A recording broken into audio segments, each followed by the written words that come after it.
Greetings, Internet! It is officially 2021. We made it. Welcome to episode number 110 of the Comic Watchers Show. I'm your host, Matt Meyer. With me, as always, Nicholas Osborne and Mike Eakins. Gentlemen, how was your holidays? We're good. We're good. It's kind of weird because we didn't travel for safety precautions and stuff, and don't want to get into that, argument. But yeah, other than that, we're good. We're happy. We're rainy on the East Coast right now in my section. Right. But other than that, not too much to complain about. The year's starting off pretty good. Knock on wood. I guess I'm pretty much the same. We didn't do much traveling. It was pretty relaxing. Like one of the first holiday times, both Thanksgiving and Christmas, where we weren't all over the place, just crazy busy. And right. I've gotten a lot of reading in, so that's not bad. Just more time to read comics. Yeah. But this week we are actually not talking about comics, but we are talking about Wonder Woman 1984, which of course debuted on Disney Plus and kind of, I guess, in theaters on Christmas Day. Max, not Disney. Yeah, HBO Max. Those guys, the ones that charge me $15 a month. HBO Max. I was just watching Captain America. It's on my mind. Good catch there, Nick. Anyway, we've got a great show for you this week. Roll.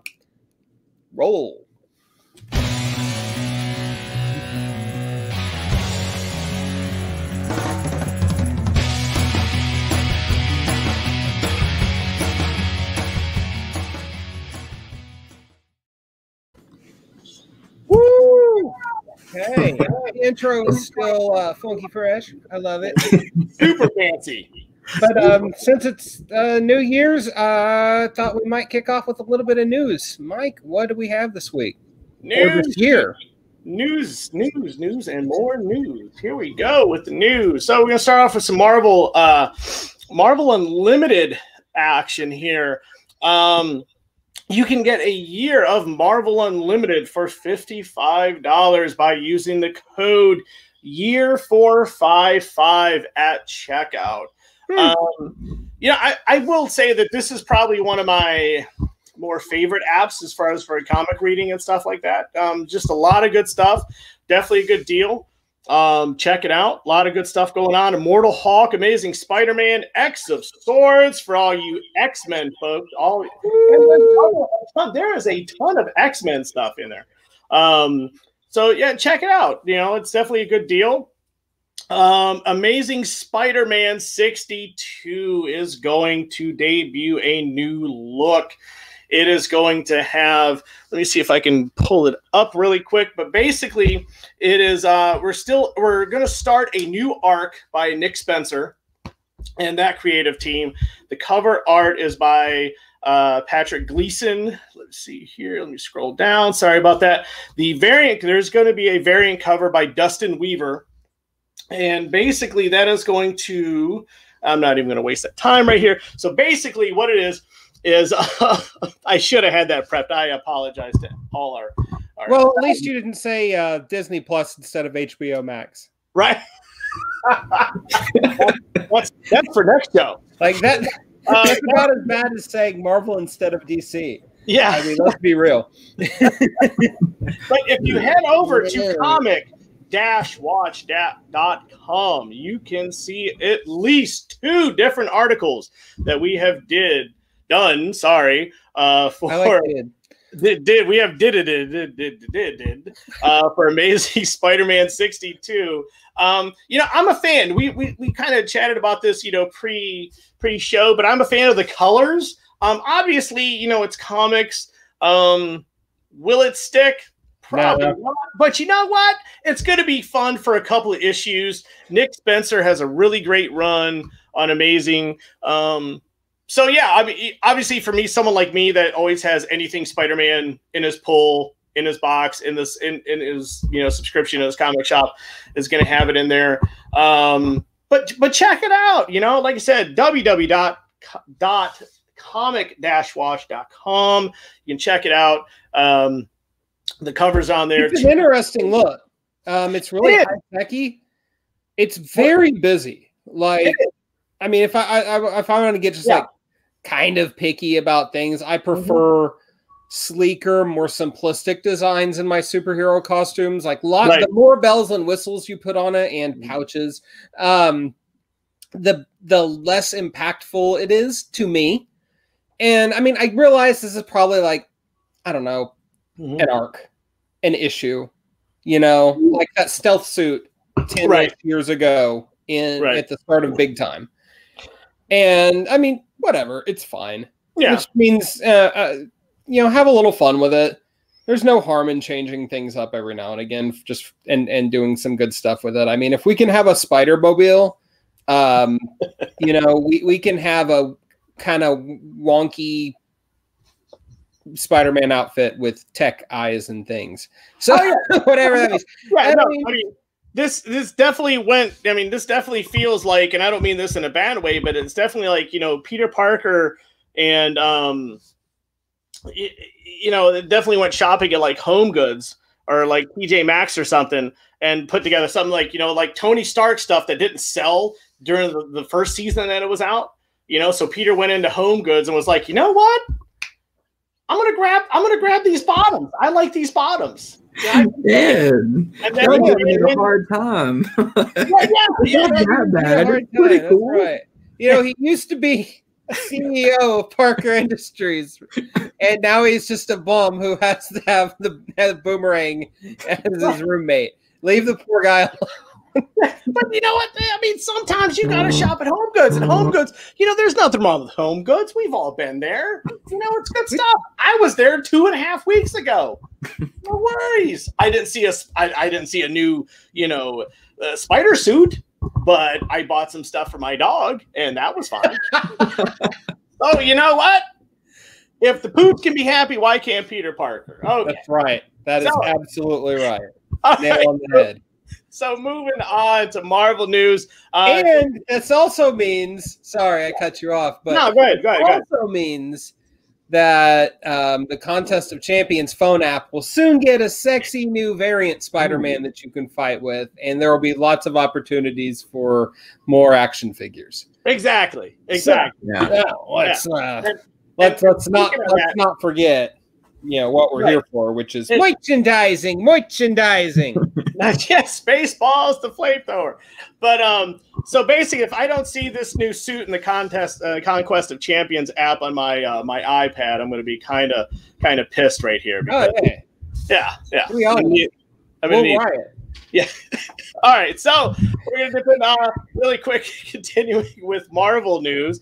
WandaVision debuts January 21st. Get excited for that because we got a whole year without new content from the MCU, so this is just like crack for me. Exactly. So, you know, even if it plays out like the Green Lantern movie, I'm still going to enjoy WandaVision. Listen, I don't think it will, my friend.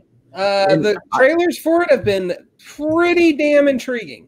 They are. That's super cool. And also, I guess I'm correcting people tonight, but it's January 15th that it's going to be coming out. Yeah, 15th. Is it the 15th, not the 21st? Yeah, it's the 15th. Yeah, it is in 2 weeks, and today is the 1st, ergo the 15th. So excited about that. No, and I don't mean when I did compare it to, not compare it, but when I did mention the Green Lantern movie, I am not saying that it's going to be bad because I am excited for this. I do have really high hopes for WandaVision and really want it to succeed and be great. So yeah. That's what I mean by, you know, like the Green Lantern movie. No, I really want this to be great. And realistically, it's a great talk about the Green Lantern movie. You know, the Flintstones are better than that. But anyway, so going on, but we're going to finish with the Marvel news. We're going to kind of meld into IDW stuff. We're going to talk about some Star Wars stuff. We're going to talk about the High Republic, especially Star Wars fans. Yes. Oh God. Probably my favorite fandom, but my worst fans. Those guys, those people. So anyway, the High Republic, and please correct me if I get this wrong. We got 2 High Republic books titles coming out. The Marvel is going to be High Republic, and then IDW is going to get in on the fun, and it's going to be High Republic Adventures. Matt, you got something to see? Because you were going to, I got the finger here. Hold on. I have a question. Yes, sir. I would like clarification. Yeah. What is the High Republic? Is this in some way, shape, or form 420 related? I just got that one. Took a bit to click. I'm going to point that to Nick. Wait a second. No, Nick's on this side for me. Yeah. I'm going to point on this side right here. The High Republic is a new initiative from Lucasfilm that is coming just at the right time following the end of Mandalorian Season 2, and I guess it's going to be a while before we get more. So it's right into a new era of Star Wars, and this is a good couple hundred years before the prequel era. Gotcha. So this is what I guess is peak Jedi. Yeah, this is like a golden age for Jedi right now. Okay, that's cool. Like if you thought Qui-Gon and all them were cool, like in episode 1, this is before that. This is a different power for the Jedi, a different time, and tons of new characters. I know in the High Republic Adventures from IDW, you're going to get a couple of familiar characters. I know Yoda's showing up in there because of the preview that we got. Some really cool stuff going on. There's going to be some novels happening. There's like 3 novels in January. There's just so much going. This is a whole new initiative, and it seems like this is something that is going to be mined later for film adaptation or TVs or something, but we're on a ground floor of a totally undiscovered era in canon Star Wars. This time period has been, pretty much well-trodden in the legend stuff, and a lot of people are kind of curious to see how that's going to translate over. But for right now, there is no canon material touching this era, and it's all starting right now in January. So does this tie in with Knights of the Old Republic stuff? I mean KOTOR is still not canon. Yeah. It's one of those things where there's so much cool stuff that we've known that's kind of come from that. Like, are we going to get Revan in this? Super cool. I don't even think is that going to cross over to the Revan stuff? I mean, I don't even think. Is this going to kind of stretch into that, or is it going to kind of stop right during, Revan and stuff? This might be a whole different show once the stuff starts dropping. You know what I'm saying? Yeah. Well, what I like about it is conceptually is kind of the same thing I like about.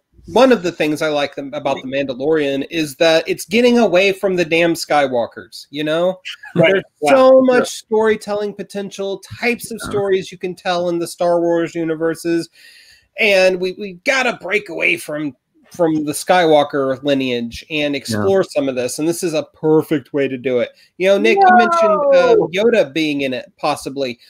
What's a young Yoda look like? Is he still all wise? Maybe he's not that different. Sure of himself. Maybe he's got more hair. I don't know. But I think that's really fascinating that we get an opportunity to see Yoda when he was perhaps less perfect. Yeah. Except for, when he just like the highlight of episode 2, even when the trailers come out, like everybody remembers like Yoda like dropping his cane and then pulling out the lightsaber. So this is that's a moment you don't forget. The first right. Again, I don't want to get too far off, but I have to share this story because Nick, you might not remember this, but I'm sure you, or Nick, and you might not remember. Mike, you might, because before the movie came out, there was nothing about the big Yoda fight scene in any of the promotional materials. It was a complete surprise. So we were sitting there on like opening night. Nobody knew it was coming, and the theater's packed, and Yoda drops that cane and pulls that lightsaber out, and it's like you could collectively hear the whole theater just go, "Oh shit!"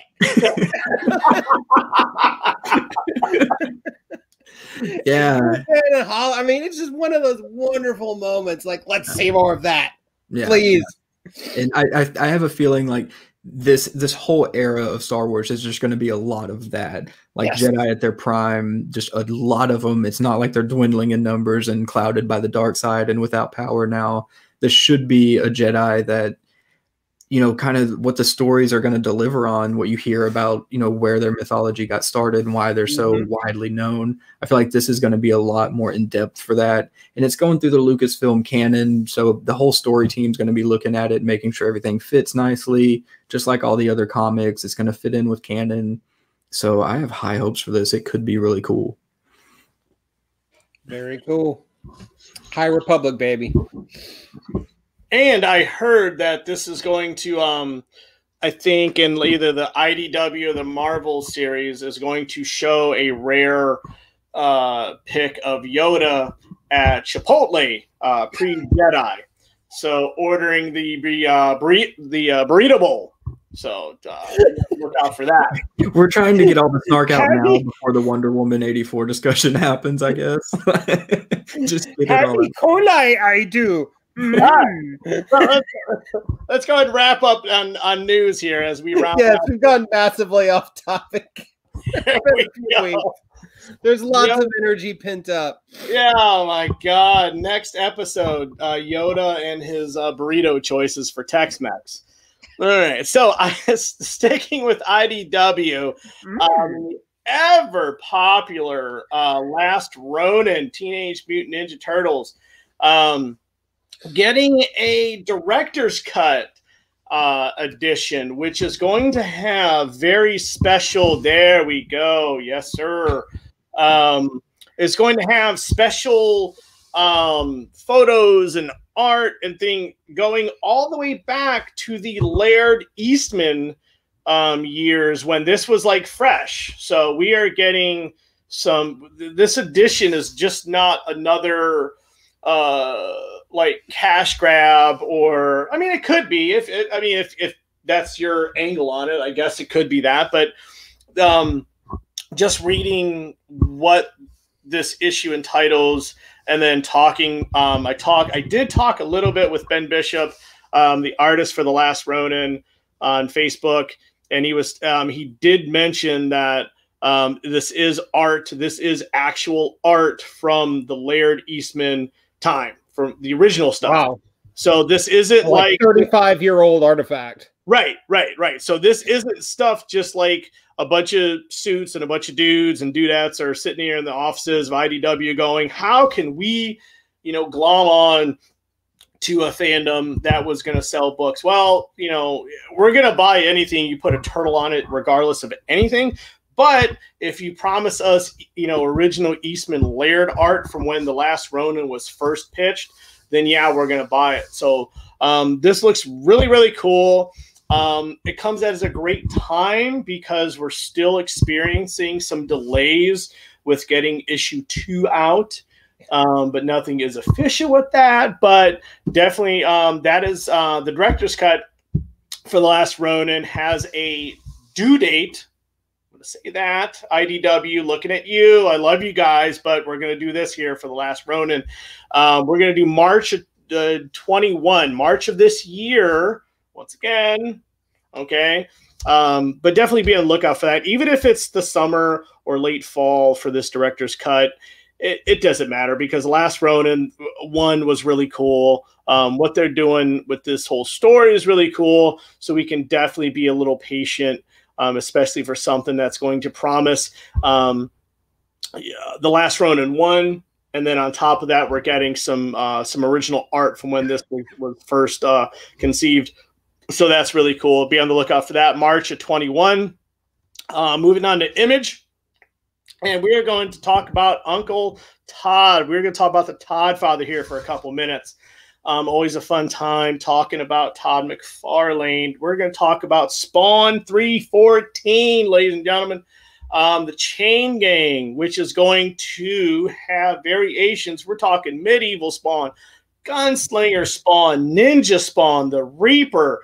I mean, for everybody that's been hanging on to Spawn since the 90s, even newcomers to Spawn, get excited. This is some stuff that is just awesome. And just to see it now again and again and again, I could be, just kind of biased in this, but anytime Spawn comes up, I know Nick is all about it.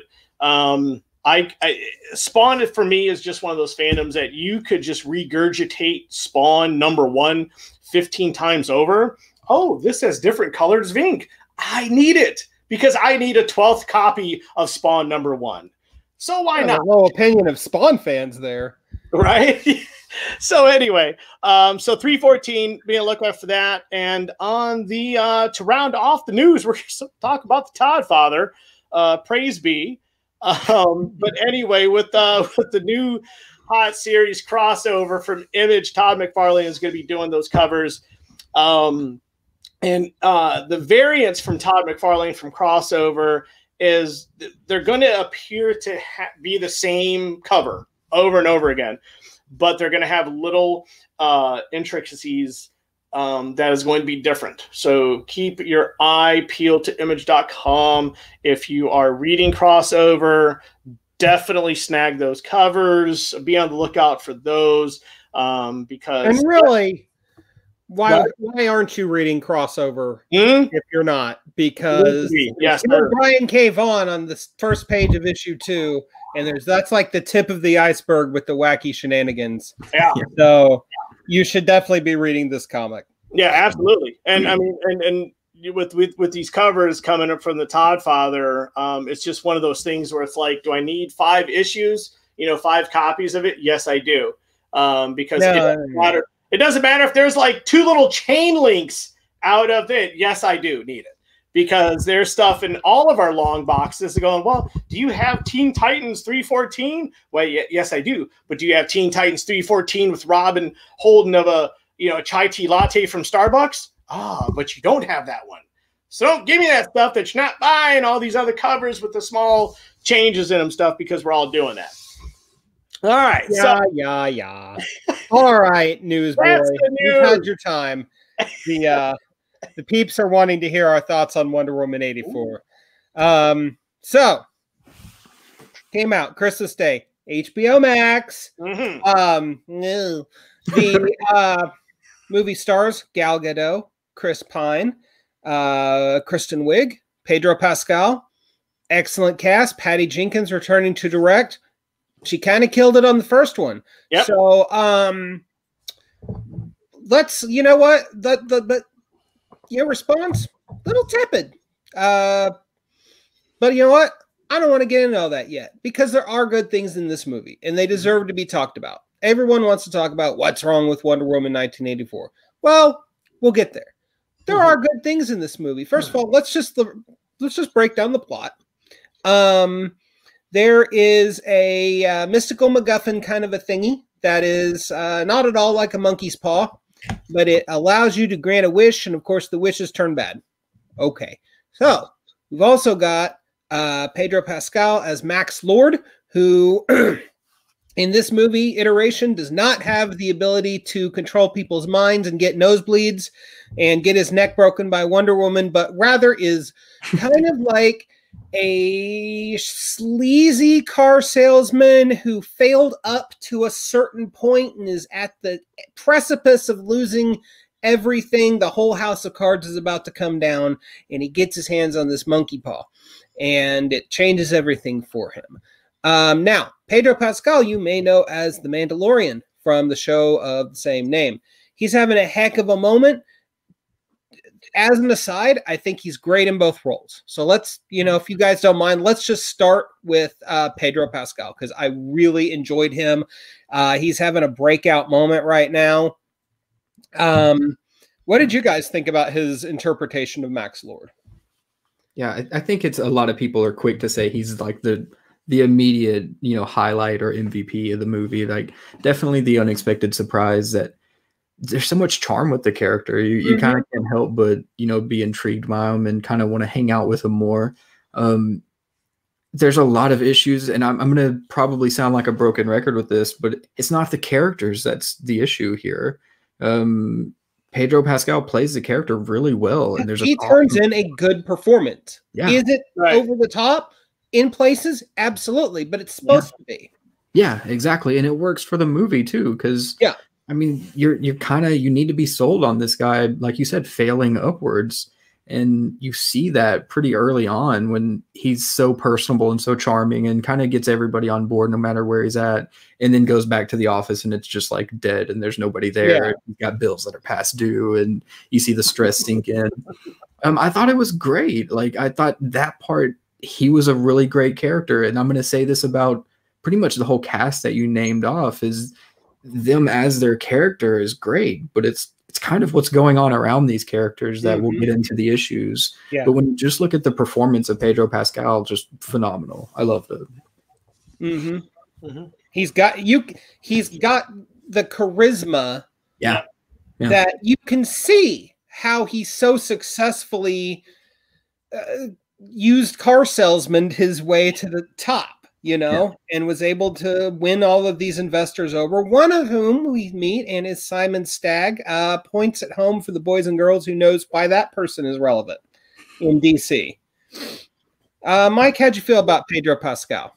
I thought his character overall was, he played it to the T, to kind of piggyback on Nick. It was good casting, but I just think maybe his script was kind of off a little bit, I think, and I'll definitely kind of say this later, but I just think the whole movie was off for the characters. It's just once the movie got going and you got into the different characters, you felt almost, I don't want to say cheated in a bad way, but you did almost felt cheated because it was like each character is missing something, from Gal's Wonder Woman to Kristen Wiig's Cheetah to Pedro's character. You just felt like, God, there's missing something. Like, did maybe the pandemic had something to do with it? But you just felt that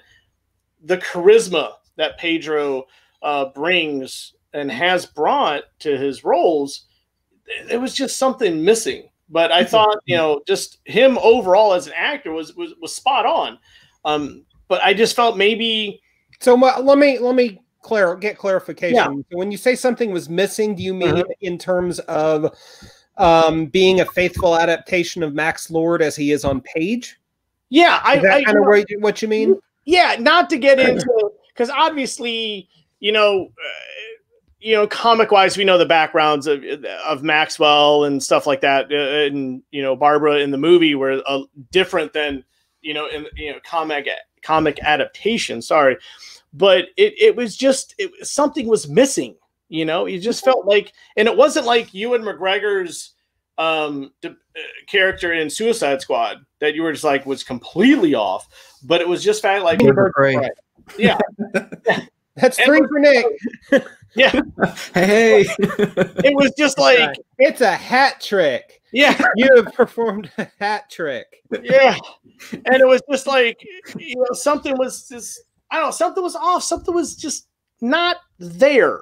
Okay. All right, well, let's circle back. I want to circle back around to that. Yeah. Yeah. When we get to the part where we mercilessly chew the movie to shreds because over the things we didn't like because we're fanboys. Right. No, we're not going to do that. We're going to offer useful, constructive, and insightful criticism, but we're not going to just bitch and rant. That's not what we do. I will say, I don't want to real quick. I don't want to say I'm trying to demean the character, but he did play it well. And it was well represented, but like I said, there was just something that was just missing. Okay. I got to say too, one of the aspects I liked, and this is, he genuinely cares for his son. He doesn't show it well until the end of the movie because he's so caught up in his sales pitch, right? But that dynamic is good, and it winds up being his redemptive quality in the end, and having that there grounds him and helps make it so that when he does get his redemption moment at the end, we can identify why he's earned, or maybe not earned it, but why he's getting that moment. So that was a good story touch. Now that's one. This movie decided to go all in with the classic sequel, so we have to have two villains formula. Our other big bad is Barbara Minerva, a.k.a. the Cheetah, played by Kristen Wiig. When Kristen Wiig was announced, everyone thought that was a super weird choice because she's a comedian, and Cheetah is not a funny character at all. So we were all kind of scratching our heads. Well, what's up with that? Now, lots and lots of comedic actors and actresses have successfully segued into dramatic roles. I'm talking Robin Williams, Jim Carrey, even Adam Sandler. So, I mean, Kristen Wiig going that same route, albeit through a superhero role, there is a precedent for it. I did not dislike her performance, but I wasn't overly compelled by it, and I don't want to. There's a lot of tropes about this character, and I don't want to necessarily just like go bah right now on it or anything. But Kristen Wiig just didn't quite work for me, and I'll leave it at that for now. Guys, what about you? I'd like to go ahead, Tabor, because I have probably some of the more positive thoughts that I've even seen online of Kristen Wiig's Cheetah. I thought pretty early on this tied into really how well Gal, brings Wonder Woman to life. I don't think there's any complaints on what Gal's work is with Wonder Woman. No, not at all. Phenomenal. And even in this movie in '84, like Gal Gadot as Wonder Woman is great and really doesn't miss a beat in that. But I thought early on that chemistry that she had with Barbara is kind of what had me hooked in the movie. They seemed like they were actually like enjoying their time. They had a growth pattern that was happening. There was like some dynamics happening there that was super interesting. And you get Maxwell is just kind of like this wrench in everything. And his great performance and all that. But, I might have liked the movie if it would have more focused on Cheetah and what Kristen Wiig brought to the role. I think it would have worked better as a movie with Wonder Woman. Because when we start instead getting of splitting the difference between the two characters, because I feel like there was so much chemistry that was there with Kristen Wiig and Gal Gadot that that's what the movie could have been based on, and that it would have made a much more tragic and emotionally relatable ending. I thought that she just kind of nailed it, and her being a comedian worked well in the story, even because she needed that kind of fall from grace almost that works opposite. She was real clumsy and like kind of didn't know what was going on. And she was just kind of an antithesis of what Diana is in society. It's interesting, though, that you really zeroed in on their chemistry, because I felt like their chemistry fell flat a little bit. Honestly, really? I thought it was kind of forced. And it was forced by a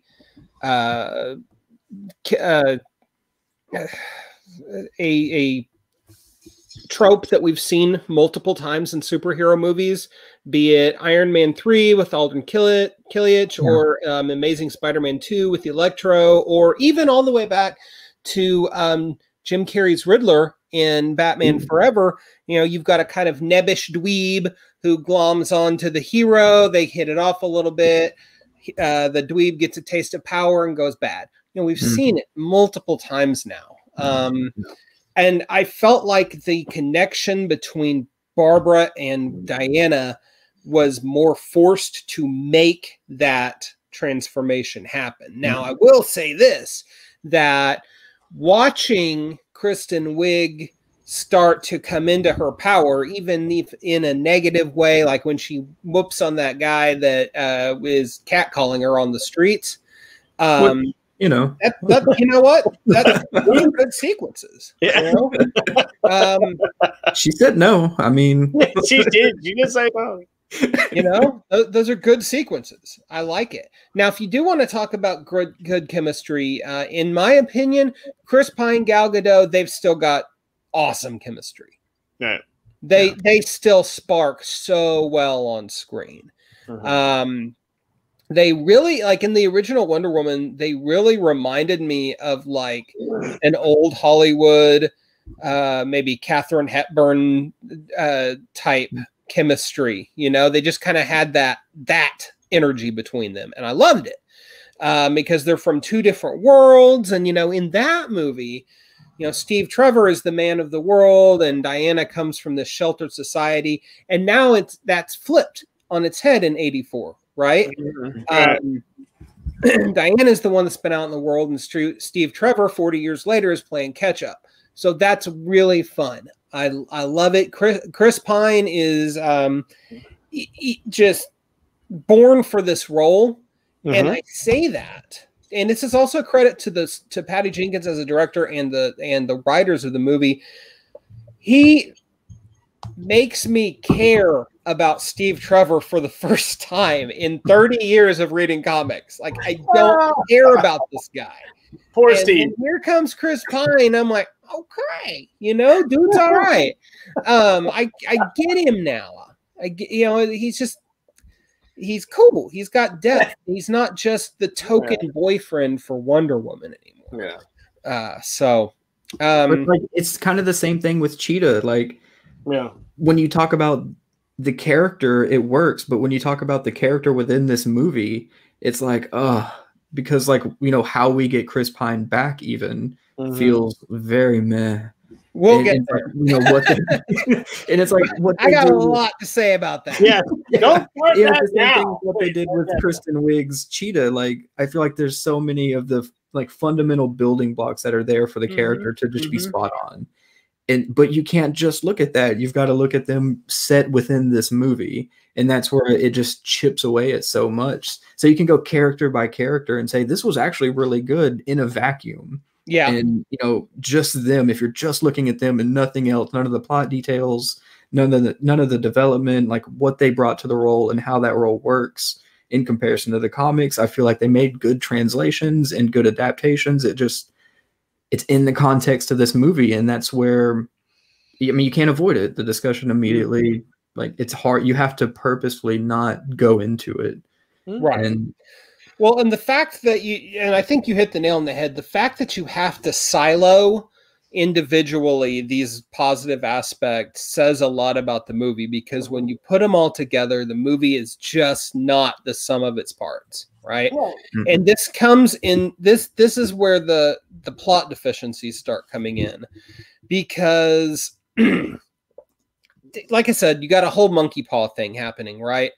And you've got Max Lord, whose whole thing is giving people what they want so that they can be happy. And then of course the wishes backfire. And I feel like there's some sort of an allegory there for conspicuous consumption, which was kind of the modus operandi of the 80s. And I wish they had explored that more, because I think that's clearly what they were doing. But it's just kind of like, instead of exploring it more, it's just like, here's a monkey's paw. We know exactly where this is going. Like a bad Simpsons episode right now. Hey, that's a good Simpsons episode. What are you talking about? Like, I didn't mean that, sir. Treehouse of Horror, sir. Okay, off topic. Okay, yeah. Bring it back. But you know, the whole thing, and so the whole plot is just odd. You know, it doesn't. It's there, and it exists, but it's really nothing that we haven't seen before across multiple media, and it's just not. They don't do enough with it, really, other than throwing the world into chaos. Which, I mean, okay, we're not going to obviously leave it that way, because now where Wonder Woman and Batman and the Justice League are circa 2016. So, well, I mean, it's like, I mean, this movie had everything, you know, it kind of set us up for, you know, ultimate high and the ultimate low, because once we started seeing everything, we're like, oh, we're going to get, you know, we got the costume from Justice. We're getting Cheetah. This is going to be great. Patty Jenkins is coming back. This is going to be awesome, right? I mean, and I didn't understand why I saw like all the merchandise kind of on the shelves reduced at a super low price at Target during the holidays. I'm like, you know, that's merchandising. Maybe someone failed, you know, in the third floor, you know, business office or something. Who knows? But it was, when you're watching it, it's such a roller coaster of highs and lows that you're like, especially the beginning. Like, the beginning was great because it sets you up, and you're kind of going here and you're going here, and you're kind of, well, let me kind of go dip down here. And then Steve Trevor came in. You're kind of going, and your first question is going, why are we wasting Chris Pine's? Like, why are we wasting this actor? Like, why are we wasting this? And then you kind of like, Gal is like, well, okay, I know I got to give up this to send you back, and like bringing the whole monkey's paw back into it. And it's just, it's one of those things where then you get into Kristen's character and Cheetah looking, I want to say like cast like the bad adaptation movie, but it was just odd, you know. And then when you saw like, especially, actually, if I may say, I actually think in terms of translating page to screen, Cheetah was pretty faithful. Well, to an extent. Well, but what about when you go into that water scene? You know what I'm saying? So that water scene towards, I want to say towards the end. Oh, the climactic fight where everything is really dark because you can tell that they're trying to hide their lack of faith in their CGI. Yeah. That part, a little bit. And that's a pro tip, and I'm not a pro. Right. Like, I think the faithfulness that you see in like Wonder Woman taking on Cheetah, like that in a vacuum, if you just watch Wonder Woman taking on Cheetah, is really cool. And like I dig it, but like I get the CGI may not have been what we've seen before from other stuff, but like I'm not with that. Like it wasn't that bad. It was still pretty cool to see, but it's like how Cheetah got her powers really so different. Absolutely different. It was so different that you're kind of sitting there, kind of like scratching your head on the couch, going, "Eh," you know. Well, and it to me, I meant that less about that faithfulness as less about the way she gets her powers, which were obviously tweaked for the movie or changed wholesale, but the personality and the motivations and things like that, that's more of what I meant. Like compare Cheetah to Max Lord, who's utterly different than he is on page, right? Right. Really, I mean, if we're really comparing here, he's Max Lord in name only. So thank goodness Pedro Pascal turned in the performance that he did. And because otherwise we'd be having a whole nother thing to complain about. Which I think that played into why Cheetah worked better as a character for me, because when you do get to that big climactic fight, it feels right. It's the chemistry that they had when they were like sharing drinks together, envying each other for like who they were. Now feels right when they're fighting, like from the characters that we know and the way they're going at it. Like it's familiar. And I thought it was done pretty well. It just, within the context of that movie, nothing works as it should. And that's a disappointment. I think that's fair. The climactic fight didn't work for me. Like I said, the lighting thing is distracting in its obviousness. But I mean, just in terms of staging the fight, the scene craft and all of that, fight choreography, I don't know. It just wasn't anything that we haven't seen before. Yeah, it was stale. It came off as stale. Like even Gal's performance was just kind of like stale. I mean, I don't know. Maybe it was just because of like all of the setbacks and we're going to release it at this date. Nope, pandemic. We're going to release it at this date. And maybe the pandemic has something to play on it. Because I mean, this is Patty Jenkins. She knows what she's doing. The first Wonder Woman movie was pretty rad. Maybe this was just one of those things where it was just folks were off their mark. I mean, it could be. Like to me, I feel as though the movie as a whole is way too long. Too long. This movie really needed a stronger editor at the helm. There are scenes from literally from the get-go that are just interminable in length. The scene on Themyscira goes on forever. The mall scene goes on forever. There's several scenes throughout the movie that just feel so unnecessarily long.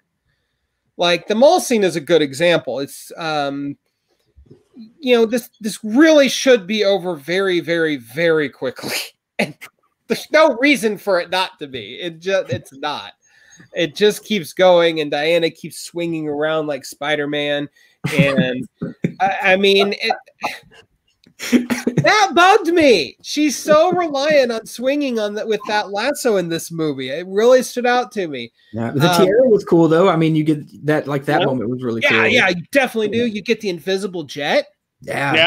I wish it hadn't happened because Diana, very out of character, stole a jet. Yeah, but a fully fueled jet from a museum. A fully fueled jet from a museum that Chris Pine somehow knew how to fly.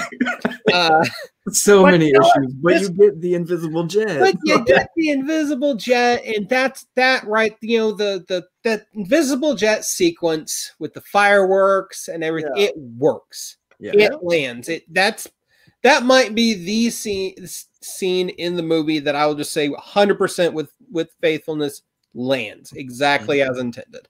Right. So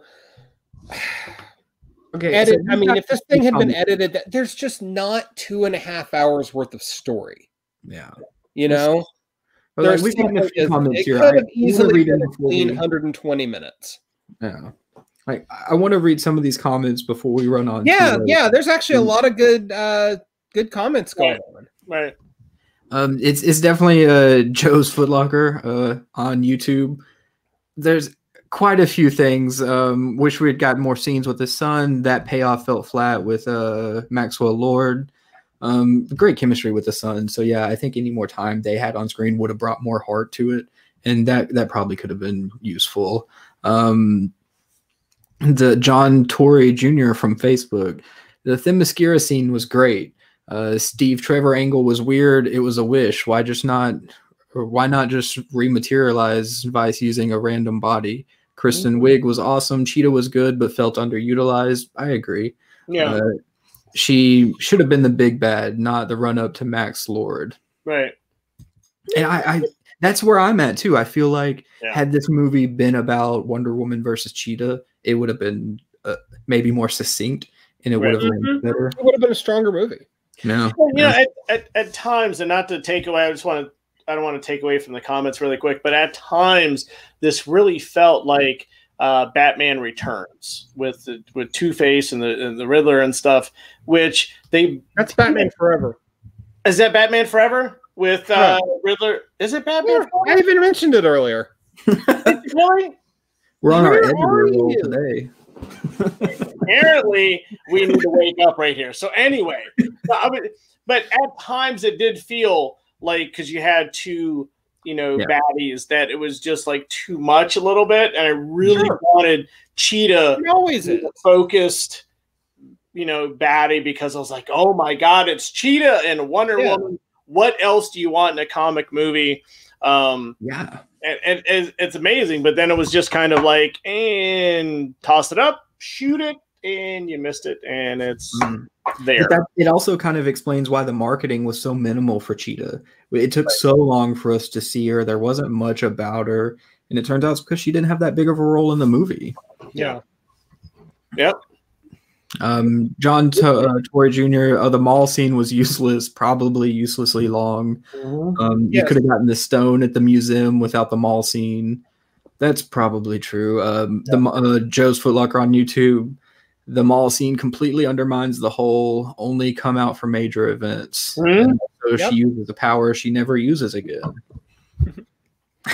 That's fair. Talk about Wonder Woman herself, though, because we keep talking about everything in the movie except Wonder Woman, right? This is her movie. So first of all, Gal Gadot is just perfect in that role. I mean, there's no other word for it. There simply isn't.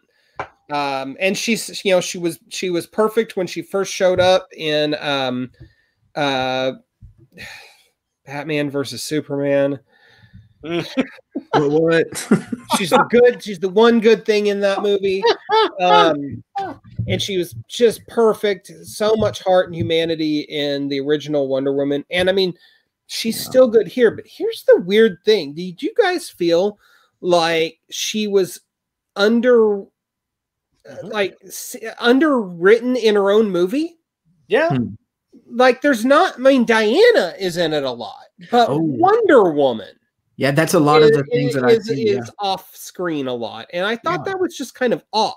Yeah, because like the warrior Wonder Woman is kind of tough to find in the movie. Yeah, and the one that we all love so much in the first one, like her as a warrior, is tough in this one. And I know that there's a lot of character development that takes place between the time that we see her in the first Wonder Woman and where she's at in '84. Sure. But it just like I think that was a huge deal in why people aren't quite as really like hyped about it, because the warrior side of it is pretty much gone.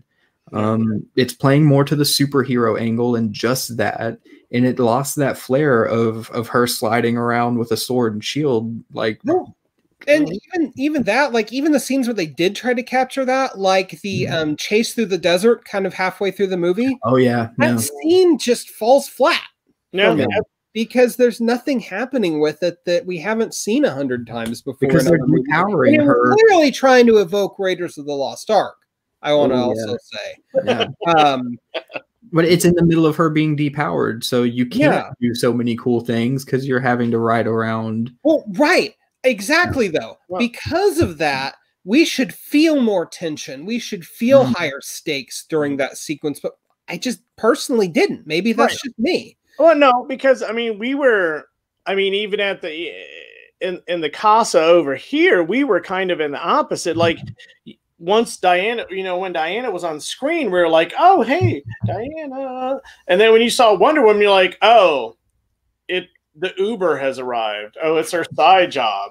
And it was just kind of, and once again, I'm not gatekeeping. And I know that sounds like a gatekeeper comment, and I don't mean it to sound like it, but it just really felt like when you saw Wonder Woman, you were kind of like, "Oh, Wonder Woman, cool." But okay, yeah, it worked. I get it. I don't think that comes off as gatekeeping. Yeah, and I really don't, because I wanted to love this movie. I wanted to really like this movie. Yes, but it just turns out I just like this movie because when you saw Wonder Woman and you were like, "Oh, Wonder Woman, cool." Yeah. But I mean, there's something to that. Like, I'd like to follow up on that, because in the first movie, I mean, everybody knows about the Ares fight, and it is a fight. It's massive, and that's kind of the climax of the movie. There's a lot happening, and it's the warrior Wonder Woman. But this movie doesn't end like that. '84 ends not with the warrior Wonder Woman, but really Diana in a more human moment. And that like captures just a stark difference between the approach of these two movies. And I think that's fair.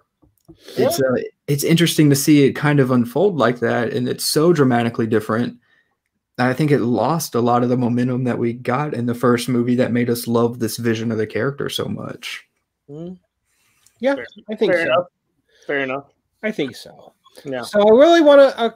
I think we really have to get to the elephant in the room now, though. And that is, of course, Steve Trevor's return. Because, obviously he was in all the trailers and promotional materials, but we had no idea how he came back. So, and I mean, I'm just going to spoil it because I'm assuming by now anyone listening to this has seen the movie. But, the mystical Gewgaw monkey paw, Diana unconsciously brings Steve Trevor back because she wishes he was there. Yeah. Okay, that's really sweet. I really like that, and it works in terms of story. It fits the plot of the movie. Okay, I can deal with that. Here's where we get into very murky water. He doesn't just like poof out of nowhere, but rather he inhabits some random schmo's body. And the movie doesn't make it clear whether he is like anyone other than Diana sees him. This guy is Steve Trevor. Did his body transform to look like Chris Pine?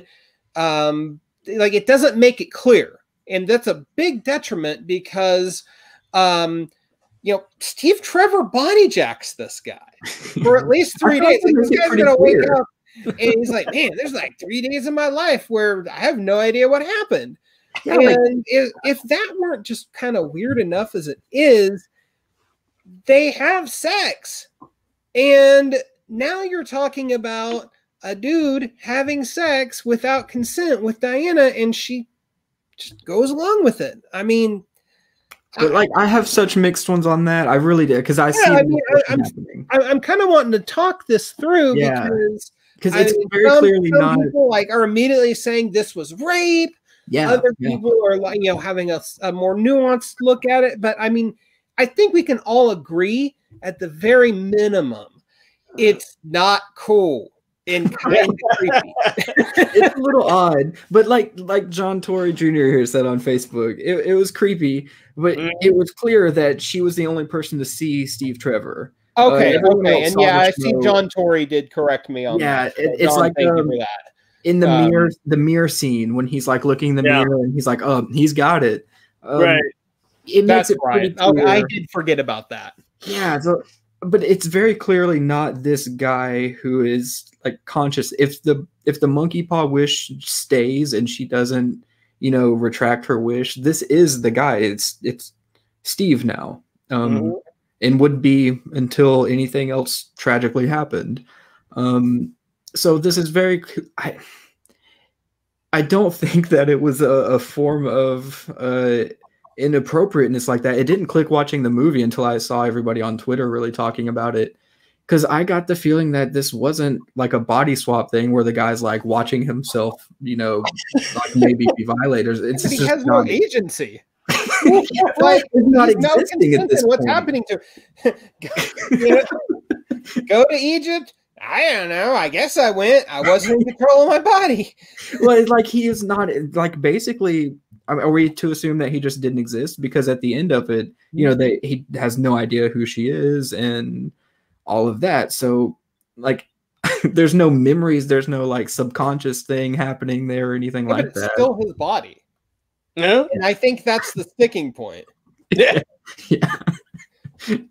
And at some point, like, if, you know, we three just guys talking about this movie have come to this and get the minimum awkward conclusion, I can't help but feel that at some level behind the scenes at Warner Brothers, that conversation had to have taken place. Somebody had to have acknowledged it. Maybe Patty Jenkins. I can't help but think that Patty Jenkins had to have voiced concern about this. Yeah. She's very strong feminist as far as I know. Right. That, and then nobody cared, you know, like if nothing else, somebody should have said, maybe this is going to be a controversial look and we should approach it differently. It was one of those things that kind of already in a movie that was already kind of, I want to say wishy-washy in a bad way, but you put that scene in there and you're kind of like, wait a second, where is this coming from? Because now you're pausing it, taking a breath, and now you're going to rewind it. Like, wait a second, am I really thinking what I'm thinking? And then you're going to play it again, and then you're going, I can't be the only one thinking this is odd. Like this like I'm uncomfortable and I'm in my own home. Yeah, you know. And it was just an odd. Really, realistically, I think you could take that part away from the movie, and you're just it's there. But it was just one of those things where you're thinking like, is Patty's better than this? Like how did this get into the movie? Like you said, Matt, it's like, does this get in normally? Is this just like one of those pandemic things, or how did this? I don't think that's a pandemic thing. No, honestly, you could do everything the same, and nobody would have blinked twice if they hadn't had sex. You cut that out. Of them waking up and people are gonna lose their shit a lot less. Yeah. It's just gonna be, ha ha ha, he body jacked that guy. Rather than having this whole conversation about rape. Well, I mean, they avoid it by they just show them together and then they show them waking up in bed the next day. It's implied. I feel like that's the editing enough for WB to be like, you're jumping to conclusions. Right. And that's the thing. Like now, and kind of piggybacking on what Nick said, where you're jumping to conclusions, does that part get aired on basic cable TV. Does that part do they cut it out? I mean, do they edit it? It's still. No, I'm not saying. I don't think so. They're just laying in bed. Now, I'm not saying they take the whole part out, but do they take a few seconds out? I mean, is this a part that you think that is going to be, you know what? That's fine. We can show this on TBS. It's fine. You know, it's one of those things. If it's implied, if the three of us are thinking about it, well, I mean, when it comes time to show it on basic cable, is that scene going to be kind of, do we want to show this? Is it implied, or is this a good time for a commercial break? I feel like at the end of the day, there are a lot of these issues where you're like, that's pretty sketchy, but ultimately what people are coming down to is the plot was thin. And it's so thin that it makes you look at other areas that, you know, you probably shouldn't even be looking at so much, but it forces you to, because there's nowhere else to examine this movie. The plot is too thin. I fully agree with you. Like, this could have been a 2-hour movie easily. Yeah. And it would have worked better, frankly. I mean, hell, the original X-Men movie is 1:45. It could have been that length, you know? I don't know about that, but like it really just needed, it felt like there was just not enough depth there, and it really hits home in the end. Whenever after the cheetah fight happens and there's this huge moment where there's a beam in the sky and a guy like standing underneath it and a superhero nearby who needs to stop it immediately.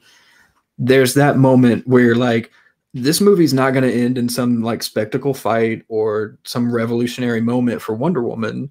This is just going to be a moment that clicks for Maxwell, and that's going to be the movie. And sure enough, that's kind of what happened. So by the time you get to the point of Maxwell, like being in front of his son and like kind of apologizing and them getting on the right foot, you're already like, this is the movie. Like this is what it culminated in. And you know, where's the growth for the culmination? Just doesn't have the big impact like that you want. I mean, instead, it's got the talking heads montage of people renouncing their wishes, and it goes on way too long. That it does. And but it makes you ask, you know, what was Wonder Woman's arc here? And where she started and who she was in society and where she ended up. Well, I mean, the intended arc is her making peace with the loss of Steve Trevor 40 years after the fact, which might be a little bit of a stretch. That moment was probably like I even got where we there. are. I'm cool with that.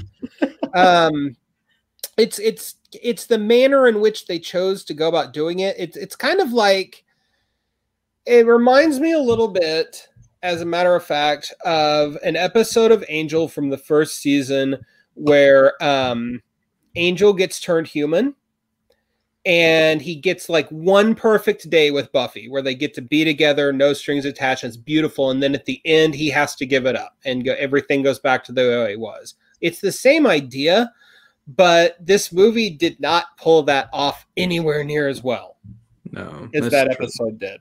Yeah. And it's really something that I thought I wanted there to be so much more. I really did. And I think that you see that a lot. I was just talking about kind of before the show, Boss Logic commented, and he's got a whole paragraph because he did some cool artwork for the movie. His post started with like, I really wanted to love Wonder Woman 84. Yeah. And I think that's where a lot of us are. And you know, you got to make some leaps to get to that point of loving it. And that's just what it is, because it's not one that it's not like the first movie where you're like, I did not see this coming. This is incredible. And I'm going to watch it 100 times from now. Yeah. This one just kind of doesn't do that for you. And there's so many different little things, and it all kind of boils down to this writing process or the strength of the plot and where these characters go. It's thin, and I said it before, but that's thin, but it's also too busy, which is a weird problem. And yeah, it's true. So, I mean, at the end of the day, I feel like there was some good intentions with Wonder Woman 84, and they just fell flat. And I have this sneaking suspicion that in the coming weeks and month, as behind the scenes finger pointing starts to drip and drab out as to what went wrong and who's to blame, blah, blah, blah, we're going to get more of a narrative and understanding as to who dropped the ball. Patty Jenkins already signed on for third one. Yep. It is being fast tracked. I want to say for 2023 is what they're shooting for right now. Okay. So, I mean, right now, and I'll also say this is right now, Wonder Woman, Gal Gadot, is the high point of the DCEU, period. They would be stupid to not push for a third. Yep, I mean, absolutely. I might say Margot Robbie is Harley Quinn. They've made some really, really, really dumb decisions with the DCEU. Margot Robbie gets a lot of props, but Birds of Prey was not a big hit in the way that it could have been, and I don't think you can hang the entire DCEU on it at this point. Although Margot Robbie rules, it's true, and I would have to say I enjoyed Birds of Prey. I did too. Like, here's the difference. Birds of Prey has a lot of warts too, and I wish we had done an episode talking about it. But it still manages to cohere in a way that is fun. You know what? At the end of the day, I had fun watching Birds of Prey. Exactly. I felt just tired at the end of Wonder Woman 84. There's too many questions. So big question. All right. So Birds of Prey or Wonder Woman 84, if you had to choose. Birds of Prey. Yeah. It's a stronger movie. And I'll do you one better if we're just sticking with DCEU. Okay. I was really lukewarm on Aquaman. I would rather watch it over this. I would watch Shazam pretty easily over this. However, I would watch this way before I would watch Justice League. Okay. Dawn of Justice or Man of Steel, which are like scraping the bottom of the barrel movies. Right. So are we willing to say, so what is the better movie, Shazam or Birds of Prey? Would you say Shazam? What is the better modern DC movie, Shazam or Birds of Prey? Well, I think that's off topic because we know, first of all, we know Nick's going to say Birds of Prey, but it's off topic. I'll tell you what we need to do, Mike. Here's what we need to do is we need to put a Twitter poll up. Yes. It's true. Okay, we want to hear from you. Yes. After the show, Mike's going to put a poll up on Twitter. What's the best modern, and I'm going to say, modern, let's say Wonder Woman Onward. The original Wonder Woman Onward. So that's Wonder Woman, its sequel, Birds of Prey, Shazam, and Aquaman. 5 choices. So Mike's going to get that poll up there. Yeah. But I think at the end of the day, like the movie just, for me, 5 out of 10. Yeah. And that's real low. And there's a lot of things in it that could have been fixed. That would have been easy fixes. And it was a death by 1,000 cuts situation for me. Yeah, it definitely felt like, when you go to like wash your hands and you don't know, like you have like those little pin cuts, when you wash your hands, or like maybe you're working with like white vinegar or something, like, oh my god, my hand sting. That's what 84 was, because it was like, oh, this is great. Oh wait, here's 1,000 arrows just coming at me. Once again, not gatekeeping, not a horrible movie. But I could definitely kind of glom on to that 5 out of 10, 6 out of 10. I'm kind of half and half. I would probably be higher. And it's like I finished the movie and I was like, that was pretty good. I enjoyed it. I'd probably give it an 8 out of 10. And then you start talking about it and you start thinking about it, and the plot just doesn't hold up. And then those cuts start happening, like Matt said. You start feeling them, and you're like, okay. And then by 2 days later, it drops. But I would probably give it. I would be good about giving it a 7, maybe a 6.5. Just because it's not that bad. Like people make it out to be like this worst stuff since Daredevil or since Catwoman. It's not that. It's much better than those shows. Like it's really not that. It's a good movie, but the problem is Wonder Woman, the first one, is a brilliant movie and almost perfect. Right. And that's where our bar is. So you can't turn in something mediocre after something as incredible as the first movie. Yeah. And that's where it's at. Yeah, yep. Absolutely. It is. Sometimes you swing and you miss, and that's all there is to it. So, well, we've been yakety yakking for well over an hour now, and Nick's dinner is getting cold. He's told us this. And as I've expressed in the past, once we go past an hour, it starts to get a little silly and a little unfocused. So we're going to call it good for the week. We do apologize for the miscommunication on the air date for this episode. It was supposed to have been yesterday. New Year's Eve, things happen. Highly irresponsible things. But we had a lot of fun doing this episode. We'd like to thank our sponsors, Carson's Corner, Lemon Drop Comics, and Frankie's Comics for propping us up. Because Lemon Juice Comics. What? That's 5. LemonJuiceComics.com. That's what I said. You said Lemon Drop. Oh, lemon juice. God damn it. All right, Nick, you get an award. We're not going to have any sponsors for much longer if I don't stop getting their names wrong. And if I may interject. 2 out of 3 ain't bad. No, 2 out of that's pretty good odds. If I may interject and not getting too deep, I do want to dedicate this show to Matt and his family over there in Oklahoma. Please get better. Please put smiles on your faces, man. We're rooting for you over here on the East Coast. I know Nick is over there listening to Brooks and Dunn, listening with chaps on, and wishing you all the best as well, man. But it's too true. I appreciate it. I definitely want to dedicate the show for you guys.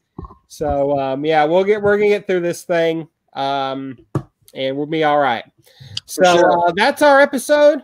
We will be back next week, come hell or high water on Thursday. Damn it! And we're gonna have another great fun show for you. Till then, support your local comic store and keep reading those funny books.